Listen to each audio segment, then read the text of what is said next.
tayangan acara musik salah satu stasiun televisi swasta yang mengeksploitasi orangutan mendapat kecaman dari seorang aktivis peduli orangutan di Banda Aceh. Tayangan tersebut dikecam karena dianggap sebagai ancaman bagi populasi orangutan di Indonesia. Aksi protes tunggal yang dilakukan Retno Sugito, seorang aktivis lingkungan yang juga pemerhati orangutan, berlangsung di depan Masjid Raya Baitur Rahman Banda Aceh Rabu sore. Aksi ini dilakukan sebagai bentuk kekecewaannya kepada sebuah acara musik di salah satu stasiun televisi dengan menggunakan orangutan sebagai objek hiburan dan menjadi bahan tertawaan di acara itu.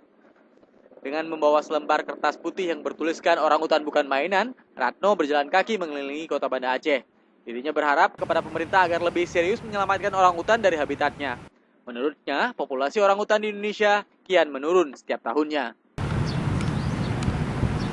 Ya, aksi ini merupakan wujud penolakan kita terhadap pemberitaan yang baru ini terjadi terkait digunakannya individu orangutan sebagai bahan sebuah infotainment di sebuah televisi lokal. Kita berharap agar pemerintah lebih serius menangani orangutan karena orangutan itu sudah sangat terancam di habitatnya. Lantas yang dibawa keluar dari habitatnya juga dia mendapatkan perlakuan-perlakuan yang tidak sewajarnya oleh beberapa stasiun televisi. Contohnya yang baru ini terjadi. Diperkirakan sejak 10 tahun terakhir populasi orangutan terus terjadi penurunan hingga 80%. Kondisi ini terjadi akibat maraknya pemburuan orangutan. Dari Banda Aceh, Fadil Batubara melaporkan untuk Aceh Video.